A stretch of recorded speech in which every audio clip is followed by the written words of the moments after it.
Merci Johan. Effectivement, je suis en compagnie de Sixtine Leblanc, qui est responsable de l'offre cybersécurité pour la société Unique. Sixtine, bonjour. Déjà, bonjour. Merci d'être avec nous. Merci. Alors, avant de rebondir sur votre proposition de valeur et la raison de votre présence sur ce plateau, qui d'ailleurs fait écho comment dirais-je, aux débats de cette première table ronde, un petit mot peut-être sur le groupe Unique et surtout Inherent qui chapeaute un peu l'ensemble du groupe. Ouais. Pour parler d'Inherent d'abord, Inherent c'est un groupe français de 1400 personnes. On est un opérateur B2B et prestataire de services et fournisseur de solutions, connectivité, cloud, téléphonie historiquement et cyber. Et on a aujourd'hui plusieurs BU, plusieurs entités dans le groupe, dont Unique, dont je vais vous parler aujourd'hui. Et dans le groupe, on a donc des entités qui sont assez généralistes, comme Unique, et des entités qui sont plus spécialisées, comme Devensis sur la partie cyber. Et la particularité d'Unique, c'est que c'est notre BU vente indirecte. Donc on s'appuie sur un réseau de plus de 1400 partenaires en France qui vont eux-mêmes adresser leurs clients finaux qui sont des TPE-PME. Pour proposer les solutions, les offres d'Unique qui sont aussi historiquement de téléphonie, de connectivité, de cloud et aujourd'hui de cyber. Alors justement, je rebondis sur ce côté télécom, puisque vous êtes historiquement connu pour ça. Quel est le constat de marché aujourd'hui qui vous a fait élargir votre portefeuille en bon français, sur le marché de la cyber? Oui, c'est sûr que nos clients finaux nous connaissent, enfin nos partenaires et les clients finaux nous connaissent sur le monde de la téléphonie. Et ce qu'on constate, c'est qu'en fait aujourd'hui, on ne peut plus proposer d'offres de connectivité, de cloud surtout, sans y intégrer de la sécurité, de la cyber. Nos partenaires, ils adressent des TPE-PME qui sont la cible principale des attaques, qui sont en plus aujourd'hui les PME de plus en plus soumises à de la conformité, qui doivent justifier de rapports d'audit, d'actions, de sécurité quand elles répondent à des appels d'offres notamment.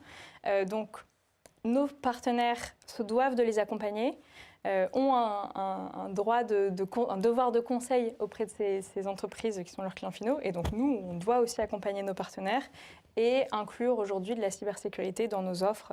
Ça devient essentiel. Alors, il y a un autre constat aussi qu'on peut peut-être faire, qui est celui de la complexité. En vous écoutant, on le sent un petit, en écoutant les débats de ces premières tables rondes, on entend un peu la problématique. Aujourd'hui, pour une PME ou une TPE, c'est devenu tellement complexe, la cybersécurité, que c'est devenu impossible de se protéger soi-même. Donc, côté partenaire, il y a évidemment, vous l'avez dit, l'obligation finalement de packager une offre cohérente. Donc, c'est sur ce segment-là que vous vous positionnez, en fait. Oui, c'est ça. Et en effet, aujourd'hui, une entreprise, à moins d'être une boîte du SBF 120, elle n'a pas les équipes en interne de sécurité pour opérer la cyber. Donc, elle fait appel à des entreprises externes, souvent des sociétés expertes de cybersécurité comme Devensis. Les clients finaux de nos partenaires, les TPE-PME, elles attendent leur infogéreur aujourd'hui sur la partie cyber. Sauf que les infogéreurs ne peuvent pas devenir experts de la cybersécurité du jour au lendemain. Et donc, c'est notre rôle, à nous, Unique, de leur proposer des solutions, des offres clés en main, packagées, qui intègrent de la sécurité de bout en bout, qui soient faciles à commercialiser, facile à opérer, lisibles, facile à opérer, exactement, qui intègrent aussi de plus en plus de services d'ailleurs. Donc voilà, oui, nous, l'objectif, c'est vraiment qu'on propose ces offres bundlelisées, packagées, faciles à vendre, qui intègrent la cybersécurité. Alors justement, parce qu'on parle de bundle, de package, concrètement, c'est quoi pour nos spectateurs l'offre d'Unique aujourd'hui en matière de cybersécurité? L'ambition d'Unique, et a fortiori l'ambition du groupe, mais Unique, on débute un peu plus en cyber, c'est de pouvoir couvrir demain l'ensemble des piliers du NIST. Aujourd'hui, chez Unique, on couvre ce qu'on considère être les briques essentielles de la cyber pour les PME, à savoir de la sécurité périphérique avec du firewall next-gen, on se base sur du Forti hébergé chez nous en cœur de réseau, donc hébergé dans nos data centers inhérents. Et on propose également de la sauvegarde. On se repose sur la solution d'Acronis, Et demain, et sauvegarde hébergée aussi chez nous dans nos data centers.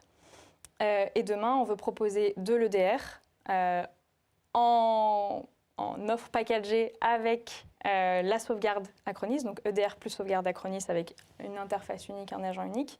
On veut proposer du MDR, MDR SOC, on se reposera sur les services de D26 pour faire ça. On veut proposer du CERT pour accompagner nos clients aussi sur la gestion de crise, la réponse à incidents, la levée de doute, là aussi grâce à D26.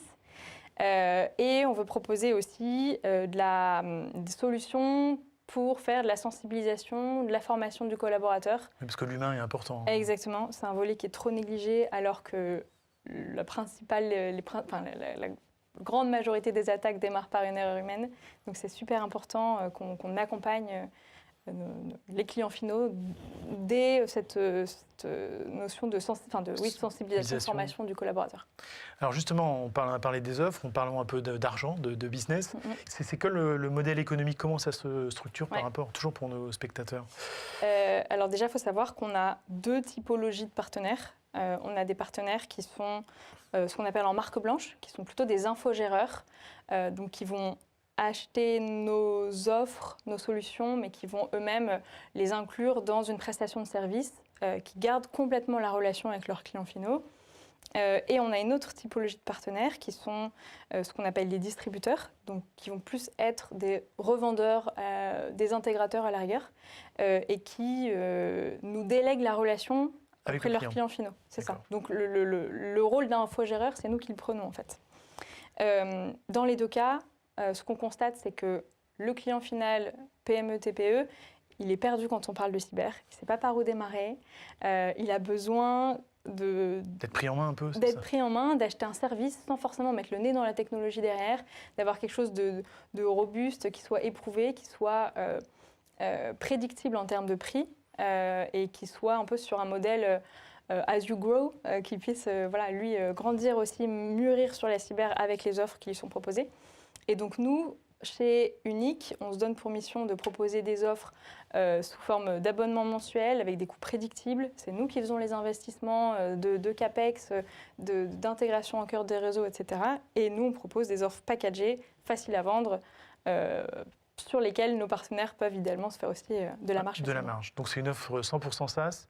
100% SaaS, et qui se facture à l'asset, hein, c'est ça? Exactement. En tout cas, en ce qui concerne l'EDR, c'est à l'asset. Le firewall, c'est au nombre de sites. Enfin, c'est facile, quoi. D'accord.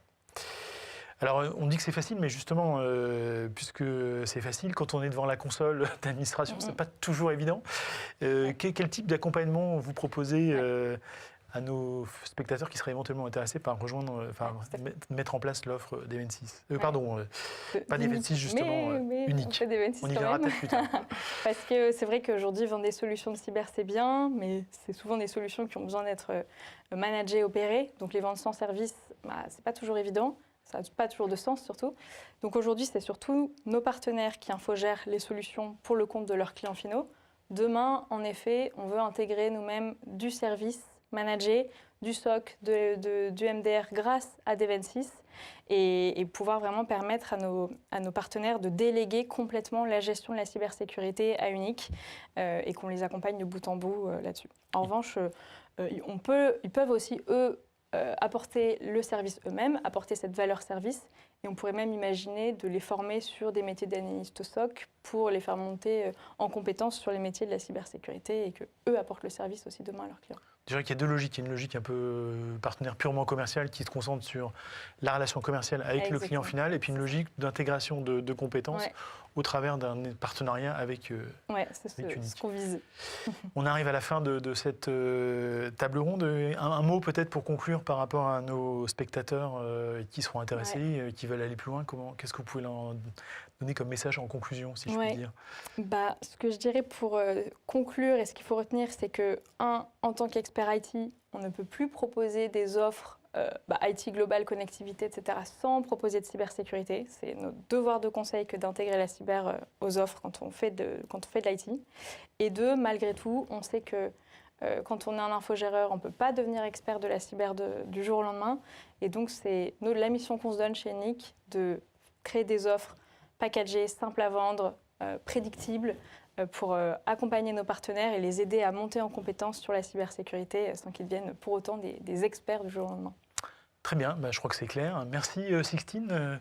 Merci à vous. Johan, je vous repasse la parole pour la suite de cette première table ronde. À bientôt pour une prochaine avis d'expert.